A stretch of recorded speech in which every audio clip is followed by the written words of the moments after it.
Local news for Tuesday the 8th of December. The Masterton Food Bank is set to close this Friday for the holiday period, giving its volunteers a much-needed break. It will reopen, however, on the 7th of January 2019.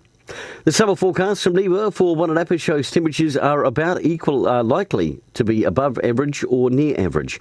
Rainfall totals are most likely to be in the near normal range, and at this stage it's predicted to be a sunny Christmas Day in the region with a high of 24. November real estate stats show the region continues to be busy, with 58 properties sold in Masterton last month, 12 in Carterton and 17 in South Wairarapa. Masterton also achieved record median prices in November to $430,000, up from $324,000 in November last year. And in sport and cricket from the weekend, Red Star lost their Coastal Challenge cricket match, going down by 6 wickets. United also lost, and Rathgilbert beat Red Star the Umpires' Cup, scoring 155 for 9, with Red Star all out for 73.